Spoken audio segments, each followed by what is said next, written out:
ಎಲ್ರಿಗೂ ನಮಸ್ಕಾರ. ಇದು ಲೀಲಾಸ್ ಕನ್ನಡ ಚಾನಲ್. ನನ್ನ ಚಾನಲ್ಗೆ ಇನ್ನೂ ಯಾರು ಸಬ್ಸ್ಕ್ರೈಬ್ ಮಾಡ್ಕೊಂಡಿಲ್ವೋ ಅವರೆಲ್ಲ ಸಬ್ಸ್ಕ್ರೈಬ್ ಆಗಿ ಅಂತ ಹೇಳ್ತಾ, ಇವತ್ತಿನ ರೆಸಿಪಿಯಲ್ಲಿ ಸಿಂಪಲ್ಲಾಗಿ ಕಲ್ಲಂಗಡಿ ಹಣ್ಣು ಜ್ಯೂಸನ್ನ ಮಾಡಿ ತೋರಿಸ್ತಾ ಇದ್ದೀನಿ. ಇದು ತುಂಬಾ ಚೆನ್ನಾಗಿರುತ್ತೆ, ಬೇಸಿಗೆಗಂತೂ ಇದು ತುಂಬಾ ಚೆನ್ನಾಗಿರುತ್ತೆ. ಹಾಗಾದರೆ ಬನ್ನಿ ಈ ಕಲ್ಲಂಗಡಿ ಹಣ್ಣು ಜ್ಯೂಸನ್ನ ಯಾವ ರೀತಿ ಮಾಡೋದು ಅಂತ ನೋಡ್ಕೊಂಡು ಬರೋಣ. ಮೊದಲಿಗೆ ಇಲ್ಲಿ ನಾನು ಕಲ್ಲಂಗಡಿ ಹಣ್ಣು ಜ್ಯೂಸ್ ಮಾಡ್ಕೊಳ್ಳೋದಕ್ಕೆ ನಾನಿಲ್ಲಿ ಕಲ್ಲಂಗಡಿ ಹಣ್ಣು ಕಟ್ ಮಾಡಿ ತೊಗೊಂಡಿದ್ದೀನಿ. ಇವಾಗ ಇದನ್ನು ಸಣ್ಣ ಸಣ್ಣದಾಗಿ ಪೀಸ್ಗಳನ್ನಾಗಿ ಮಾಡ್ಕೊಳ್ಳೋಣ. ಇವಾಗ ಇಲ್ಲಿ ನಾನು ಕಲ್ಲಂಗಡಿ ಹಣ್ಣನ್ನು ನಾನಿಲ್ಲಿ ಸಣ್ಣ ಸಣ್ಣದಾಗಿ ಪೀಸ್ಗಳನ್ನಾಗಿ ಮಾಡ್ಕೊಂಡಿದ್ದೀನಿ. ನಾನಿಲ್ಲಿ ಬೀಜ ತೆಗೆದಿಲ್ಲ, ನಾನು ಹಾಗೆ ಹಾಕ್ಕೊಳ್ತಾ ಇದ್ದೀನಿ. ನೀವು ಬೀಜ ಬೇಡ ಅಂತಂದರೆ ನೀವು ಬೀಜನ ತೆಗೆದುಬಿಟ್ಟು ನೀವು ಹಾಕ್ಕೊಳ್ಬೋದು. ಇದು ಆರೋಗ್ಯಕ್ಕೆ ತುಂಬಾ ಒಳ್ಳೆಯದು.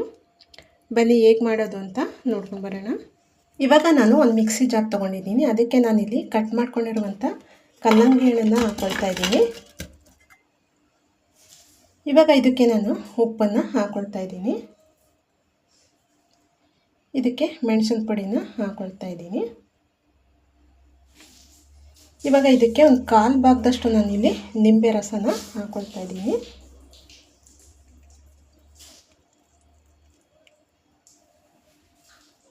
ಒಂದು ಅರ್ಧ ಕಪ್ ಆಗುವಷ್ಟು ನಾನಿಲ್ಲಿ ಸಕ್ಕರೆನ ಹಾಕ್ಕೊಳ್ತಾ ಇದ್ದೀನಿ. ನೀವು ಸಿಹಿ ನೋಡಿಕೊಂಡು ಹಾಕ್ಕೊಳ್ಳಿ. ಕಲ್ಲಂಗಡಿ ಹಣ್ಣು ಸಿಹಿ ಇರುತ್ತೆ, ನೀವು ನೋಡಿಕೊಂಡು ಸಕ್ಕರೆನ ಹಾಕ್ಕೊಳ್ಳಿ. ಇವಾಗ ಇದನ್ನು ನೀರು ಹಾಕ್ಕೊಳ್ದೇನೆ ರುಬ್ಕೊಂಡು ಬರಬೇಕು.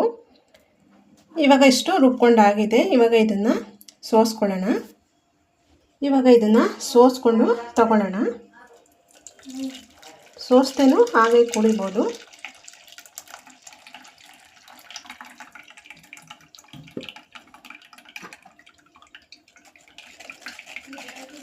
ನೋಡಿ ಎಷ್ಟು ಚೆನ್ನಾಗಿದೆ ಅಂತ. ಇವಾಗ ನೋಡಿ, ಇದು ಆರೋಗ್ಯಕ್ಕಂತೂ ತುಂಬಾ ಒಳ್ಳೆಯದು.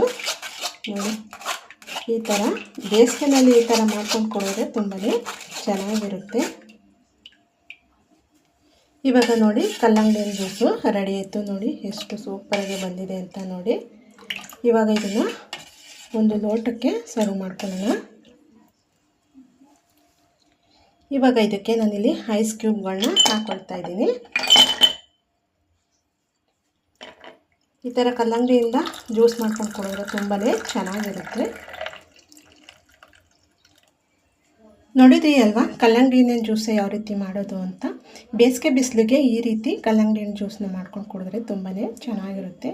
ಯಾರು ಕಲ್ಲಂಗಡಿ ಹಣ್ಣು ತಿನ್ನಲ್ಲ ಅಂತಾರೆ, ಅವ್ರಿಗೆ ಈ ಥರ ಜ್ಯೂಸ್ ಮಾಡಿಕೊಟ್ರೆ ತುಂಬಾ ಚೆನ್ನಾಗಿ ಕುಡ್ಕೊಳ್ತಾರೆ. ಈ ಮಾಹಿತಿ ಇಷ್ಟ ಆಯಿತಾ? ಇಷ್ಟ ಆಗಿದರೆ ಒಂದು ಲೈಕ್ ಮಾಡಿ, ಶೇರ್ ಮಾಡಿ, ಕಮೆಂಟ್ ಮಾಡಿ. ನನ್ನ ಚಾನಲ್ಗೆ ಸಬ್ಸ್ಕ್ರೈಬ್ ಆಗೋದನ್ನು ಮರಿಲೇಬೇಡಿ. ನಾನು ಮುಂದಿನ ವೀಡಿಯೋದಲ್ಲಿ ಸಿಗ್ತೀನಿ. ಅಲ್ಲಿ ತನಕ ಥ್ಯಾಂಕ್ ಯು.